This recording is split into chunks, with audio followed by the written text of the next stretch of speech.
O tire a frouxa entre Portos e Concello polo emprazamento das atraccións das festas do verán continúa. Non é un problema novo e todos os anos coa chegada destas datas atopámonos coa mesma disputa, á espera dun acordo a través da asinatura dun convenio de colaboración que satisfaga os intereses de ambas partes. O Concello vén de entregarlle unha proposta alternativa a Portos para que autorice poder realizar os festexos no lugar de sempre, garantindo en todo momento os usos portuarios para os traballadores do sector do mar. Mediante a asinatura dun convenio poderíamos levar adiante a celebración das festas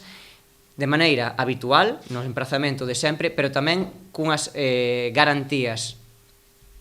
inaprazables e con total confianza para que os mariñeiros de Ribeira poidan ter un acceso directo aos pantaláns onde poidan traballar, pero tamén garantir unha franxa de protección e de seguridade que permitan non só acceder aos vehículos de emerxencias, senón tamén a calquera vehículo que teña unhas tarefas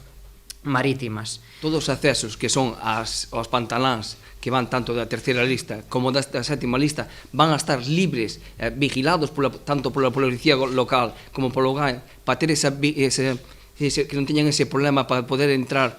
nas súas embarcacións, tanto nas ramblas,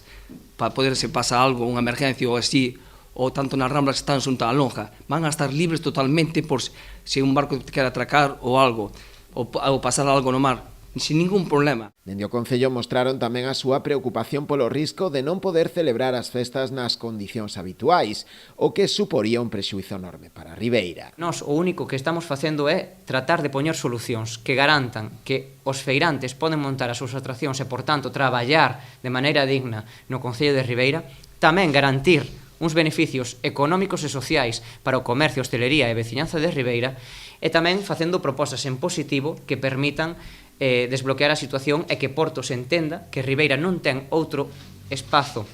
alternativo onde colocar as súas atraccións de feira. Entendemos que todo o dano que se lle pode chegar a facer ao tecido comercial e a todos os veciños de Ribeira que están deseando que cheguen as festas de Ribeira e todo o esforzo que pon o Ayuntamiento de Ribeira, non só económico, que ten un impacto económico moi importante por detrás, pois facemos un esforzo en contratación de artistas, orquestas e demais, como ademais nas propias ilusións que teñen desde os máis pequenos das casas aos máis maiores que se van a ver privados por unha decisión que xa digo, parece que ven respaldada por un goberno da Xunta de Galicia que está pensando en castigar a Ribeira, castigar a través dunha residencia de ancianos, castigar a través dunha guardería ou castigar a través das festas, dos médicos ou do que faga falta porque eles non gobernan Ribeira.